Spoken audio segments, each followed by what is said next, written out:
ಅದ್ರ ಪಕ್ಕದಲ್ಲಿ ಒಂದು ಅಪಾರ್ಟ್ಮೆಂಟ್ ಬರಬೇಕು ಅಂತಲೂ ಇದೆ. ಅದ್ರ ಪ್ಲ್ಯಾನ್ನು ನೀವೇ ಮಾಡಲಿ ಅಂತ ನನ್ನ ಆಸೆ. ನಿಮ್ಮ ಆಸೆ ಅಪಾರ್ಟ್ಮೆಂಟ್ನ ಕಟ್ಟೋದಕ್ಕೆ ನಾನು ಪ್ಲ್ಯಾನ್ ರೆಡಿ ಮಾಡಬೇಕು ಅನ್ನೋದು.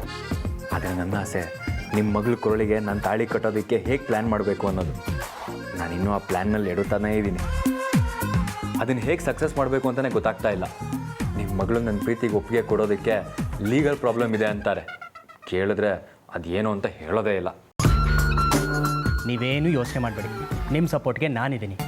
ಅಯ್ಯೋ ಖಂಡಿತ ನಿಮ್ಮ ಸಪೋರ್ಟ್ ಬೇಕೇ ಬೇಕು. ನಿಮ್ಮ ಸಪೋರ್ಟು ಸಹಕಾರ ಇಲ್ಲದೆ ನನ್ನ ಅಮೃತ ಅವ್ರ ಮದುವೆ ಹೇಗೆ ನಡೆಯೋದಕ್ಕೆ ಸಾಧ್ಯ ಆಗುತ್ತೆ ಹೇಳಿ. ಆಮೇಲೆ ಅರ್ಜುನ್, ಇನ್ನೊಂದು ಪ್ರಾಜೆಕ್ಟ್ ಇದೆ. ಆ ಪ್ರಾಜೆಕ್ಟ್ನ ಸಂಪೂರ್ಣವಾಗಿ ನೀವೇ ಹ್ಯಾಂಡಲ್ ಮಾಡಲಿ ಅಂತ ನನಗೆ ಆಸೆ. ಆದರೆ ಅದಕ್ಕೆ ಕೆಲವು ಪ್ರಾಬ್ಲಮ್ಸ್ ಇದೆ. ಆ ಪ್ರಾಬ್ಲಮ್ಸ್ನ ನಿಮಗೆ ಕ್ಲಿಯರ್ ಮಾಡ್ಕೊಳಕ್ಕಾಗುತ್ತೋ ಇಲ್ವೋ ಅನ್ನೋದೇ ನನಗೆ ಅನುಮಾನ. ನನಗೂ ಅದೇ ಅನುಮಾನ ಸರ್. ನಿಮ್ಮ ಮಗಳು ಎಷ್ಟು ಕೇಳಿದ್ರೂ ಹಾರ್ಟ್ ಕೊಡ್ತಾನೇ ಇಲ್ಲ. ಅದಕ್ಕೆ ಅವ್ರಿಗೆ ಹಾರ್ಟ್ ಇದೆಯೋ ಇಲ್ವೋ ಅಂತ. ಆದರೆ ಒಂದು ಮಾತಂತೂ ಸತ್ಯ, ಅವ್ರಿಗೆ ಹಾರ್ಟ್ ಇದೆಯೋ ಇಲ್ವೋ ನನಗೆ ಗೊತ್ತಿಲ್ಲ. ಬಟ್ ಅವ್ರನ್ನ ಮಾತ್ರ ನಾನು ಪಟಾಯಿಸ್ತೇ ಬಿಡಲ್ಲ.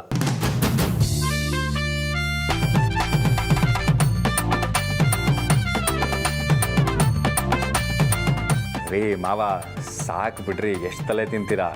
ನೀವು ಹೀಗೆ ತಲೆ ತಿಂತಾ ಇದ್ರೆ ನನ್ನ ತಲೆ ಕೆಟ್ಟು ಹುಚ್ಚಿಡಿದು ಹುಚ್ಚಾಸ್ಪತ್ರೆಗೆ ಅಡ್ಮಿಟ್ ಆಗಬೇಕಾಗುತ್ತೆ. ಮೊದಲೇ ನಿಮ್ಮ ಮಗಳು ಲವಲ್ಲಿ ಬಿದ್ದು ಆಲ್ರೆಡಿ ಅರ್ಧ ಹುಚ್ಚಾಗಿದ್ದೀನಿ. ಛೇ, ಈ ಅಮೃತ ಅವ್ರು ನಾನು ಬಂದು ಎಷ್ಟೊತ್ತಾಯಿತು, ಇನ್ನೂ ಬರಲಿಲ್ವಲ್ಲ. ಎಲ್ಲಿದ್ದಾರೆ ಇವರು? ಮೋಸ್ಟ್ಲಿ ಅವ್ರ ರೂಮಲ್ಲಿದ್ದಾರಾ ಹೇಗೆ?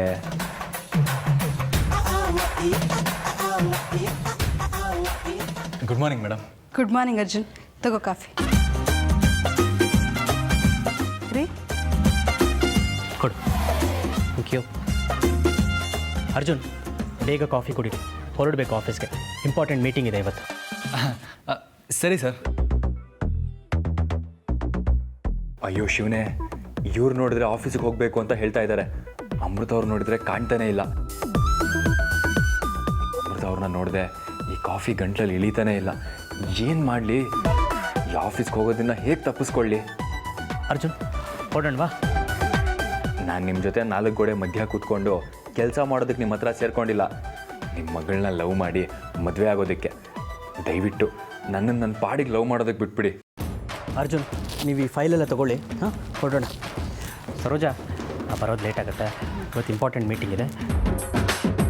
ಹೊರಟೇ ಬಿಟ್ರಲ್ಲ, ಏನು ಮಾಡಲಿ? ಹೇಗೆ ಇವ್ರ ಜೊತೆ ಹೋಗೋದನ್ನು ಅವಾಯ್ಡ್ ಮಾಡಲಿ?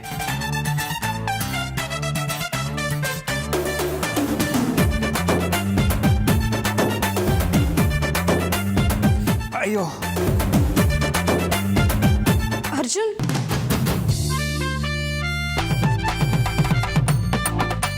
ಅರ್ಜುನ್, ಏನು ಅರ್ಜುನ್ ಹೀಗೆ ಮಾಡ್ಕೊಂಬಿಟ್ರಿ? ಪ್ಯಾಂಟ್ ಮೇಲೆಲ್ಲ ಕಾಫಿ ಚೆಲ್ಕೊಂಬಿಟ್ರಲ್ಲ. ಸರ್, ಅದು ಕೈ ಜಾರ್ಬಿಡ್ತು. It's okay. ಆದರೆ ನನಗೆ ಒಂದು ಇಂಪಾರ್ಟೆಂಟ್ ಮೀಟಿಂಗ್ ಇದೆ. ಕ್ಲೈಂಟ್ಸ್ ಎಲ್ಲ ಬಂದು ಕಾಯ್ತಾ ಇರ್ತಾರೆ. ಏನು ಮಾಡೋದೀಗ? ಸರ್, ನೀವು ಆಫೀಸ್ಗೆ ಹೋಗಿರಿ. ನಾನು ಇದನ್ನು ಕ್ಲೀನ್ ಮಾಡಿಕೊಂಡು ನನ್ನ ವೆಹಿಕಲ್ ಆಫೀಸಿಗೆ ಬಂದುಬಿಡ್ತೀನಿ. ರುದ್ರ, ಕೂತ್ಕೋ.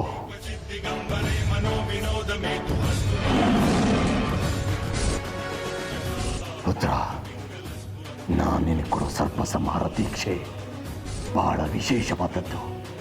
ಅದಕ್ಕೆ ವಿಶೇಷವಾದ ಶಕ್ತಿ ಇರುತ್ತೆ. ಎಂಥ ವಿಶೇಷವಾದ ಸರ್ಪ ಅಲ್ಲ, ಆ ನಾಗಿನೇ ನೀನೆದುರು ಬಂದರು ನಿನ್ನನ್ನು ಏನೂ ಮಾಡೋದಕ್ಕಾಗಲ್ಲ. ನೀನು ಕಣ್ಣಿಟ್ರೆ ಸಾಕು, ಆ ಸರ್ಪ ನಾಶ ಆಗುತ್ತೆ.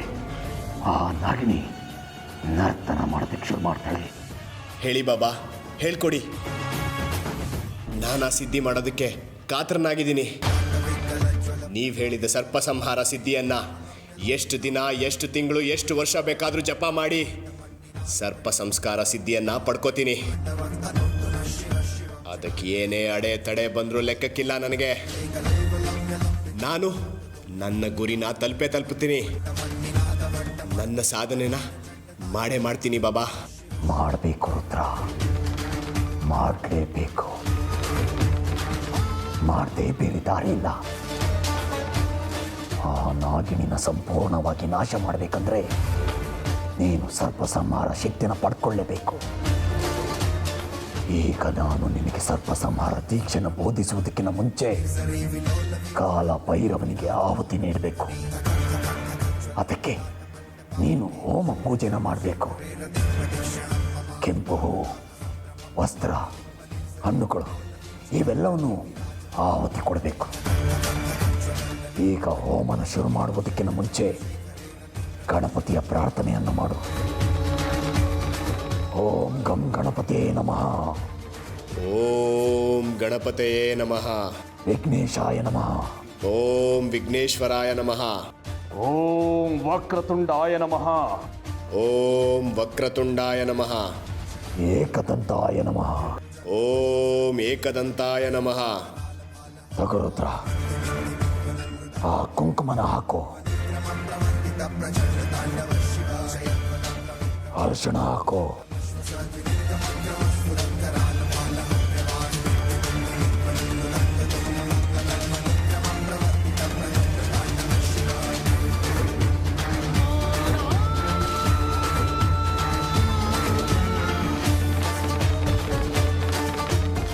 ಕೈ ಮುಗಿದು ಪೂಜೆ ಮಾಡು. ಜೈ ಮಹಾಕಾಲ.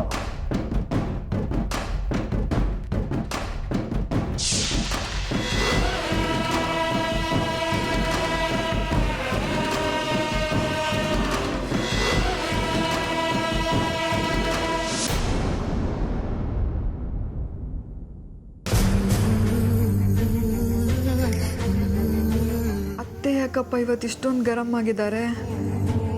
ನಾನು ಬರ್ಡೇಲಿ ನಾಗಿನಿ ಡ್ರೆಸ್ ಹಾಕ್ಕೊಂಡು ಡ್ಯಾನ್ಸ್ ಮಾಡಿದ್ದಕ್ಕೆ ಏನಾದರೂ ಈ ಕೋಪ ಮಾಡ್ಕೊಂಡಿದ್ದಾರಾ? ಅಯ್ಯೋ ದೇವ್ರೆ, ಅತ್ತೆ ಅದಕ್ಕೆ ಏನಾದರೂ ಕೋಪ ಮಾಡ್ಕೊಂಡಿದ್ರೆ ನನ್ನ ಅರ್ಜುನ್ ಮದುವೆ ಈ ಜನ್ಮದಲ್ಲಿ ಸಾಧ್ಯ ಇಲ್ಲ. ಏನು ಮಾಡಲಿ ಈಗ ಅತ್ತೆಗೆ? ಈಗಲೇ ದೀರ್ಘದಂಡ ನಮಸ್ಕಾರ ಮಾಡಿ ಕಾಲಿಡ್ಕೊಂಡು ಬೇಡ್ಕೊಂಡು ಬಿಡ್ಲಾ?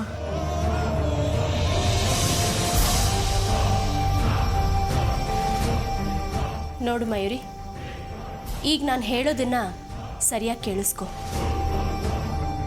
ನಾವು ತಗೊಂಡಿರೋ ನಿರ್ಧಾರ ನಿನಗೆ ಶಾಕ್ ಅನಿಸ್ಬೋದು, ಆದರೆ ಇದನ್ನು ಬಿಟ್ಟು ನಮಗೆ ಬೇರೆ ದಾರಿ ಇಲ್ಲ. ಯಾಕೆಂದರೆ ಇದು ಅರ್ಜುನ್ನ ಅಳಿವು ಉಳಿವಿನ ಪ್ರಶ್ನೆ ಆಗಿರೋದ್ರಿಂದ ನಾವೀ ನಿರ್ಧಾರನ ತಗೊಳ್ಳೇಬೇಕಾಗಿದೆ. ಈ ನಿರ್ಧಾರದಿಂದ ನಿನಗೆ ಬೇಸರ ಆಗ್ಬೋದು ಮಯೂರಿ. ಅಂದರೆ ಅತ್ತೆ ಈಗ ನನ್ನ ಅರ್ಜುನ್ ಮದುವೆ ಸಾಧ್ಯ ಇಲ್ಲ ಅಂತ ಹೇಳ್ತಾರಾ? ಇವ್ರು ಹೇಳ್ತಾ ಇರೋದು ನೋಡಿದ್ರೆ ನನಗೆ ಹಾಗೆ ಅನ್ನಿಸ್ತಾ ಇದೆ. ಅಷ್ಟೇ ಅಲ್ಲ, ಈಗ ನಾನು ಹೇಳೋದನ್ನು ನಿಮ್ಮ ಮನೆಯವ್ರಿಗೆ ಫೋನ್ ಮಾಡಿ ತಿಳಿಸು. ಅವ್ರು ಏನು ಅನ್ಕೋತಾರೋ ಏನೋ ನನಗೆ ಗೊತ್ತಿಲ್ಲ, ಆದರೆ ಅವರನ್ನು ಒಪ್ಸೋ ಜವಾಬ್ದಾರಿ ನಿಂದು. ಅತ್ತೆ, ನೀವೇನು ಹೇಳ್ತಾ ಇದ್ದೀರೋ ನಂಗೆ ಗೊತ್ತಾಗ್ತಾ ಇಲ್ಲ. ನೀವು ಹೇಳ್ತಿರೋದು ನೋಡಿದ್ರೆ ಅರ್ಜುನ್ ಜೊತೆ ನನ್ನ ಮದುವೆ ಆಗುತ್ತೋ ಇಲ್ವೋ ಅಂತ ಅನ್ನಿಸ್ತಾ ಇದೆ. ಪ್ಲೀಸ್ ಅತ್ತೆ, ಅರ್ಜುನ್ನ ನನ್ನ ಗಂಡ ಅಂತ ಅಂದ್ಕೊಂಡ್ಬಿಟ್ಟಿದ್ದೀನಿ. ಅರ್ಜುನ್ನ ಬಿಟ್ಟು ನಾನು ಬೇರೆ ಯಾರನ್ನೂ ಮದುವೆ ಆಗಲ್ಲ. ಪ್ಲೀಸ್ ನನ್ನ ಕೈ ಬಿಡಬೇಡಿ ಅತ್ತೆ. ಏ ಮಯೂರಿ, ಏನಿದು? ಯಾಕೆ ಅಳ್ತಾ ಇದೆಯಾ? ನಾನೇನಾದರೂ ನಿನ್ನ ಅರ್ಜುನ್ ಮದುವೆ ಮಾಡಲ್ಲ ಅಂತ ಹೇಳ್ತಾ ಇದ್ದೀನಾ? ನಾನು ಹೇಳಬೇಕು ಅಂತಿದ್ದು ನಿನ್ನ ಅರ್ಜುನ್ ಎಂಗೇಜ್ಮೆಂಟ್ ಮಾಡಬೇಕು ಅಂತಿರೋ ವಿಷಯನಾ? ಹೌದಾ? ನೀವು ನಿಜ ಹೇಳ್ತಿದ್ದೀರಾ? ಹೌದು ಕಣೆ, ಆದರೆ ನಿಶ್ಚಿತಾರ್ಥನ ಈ ತಕ್ಷಣನೇ ಮಾಡಬೇಕು ಅಂತ ಅತ್ತೆಮ್ಮ ಡಿಸೈಡ್ ಮಾಡಿದ್ದಾರೆ. ಹೌದಾ ಅತ್ತೆ? ಹಾಗಾದರೆ ನಮ್ಮ ಎಂಗೇಜ್ಮೆಂಟ್ ಯಾವಾಗ? ನಾಳೆನೋ ನಾಡಿದ್ದು? ಇವತ್ತೇ ಆದರೂ ನಾನು ರೆಡಿ. ಎಂಗೇಜ್ಮೆಂಟ್ ಏನು, ಇವಾಗಲೇ ಅರ್ಜುನ್ ಕೈಲಿ ತಾಳಿ ಕಟ್ಟಿಸ್ಕೊಂಡ್ರು ನಾನು ರೆಡಿ. ಹೇ ನಿಧಾನ ಕಣೆ, ಏನು ಸ್ಪೀಡಲ್ಲಿದೆಯಾ ನೀನು?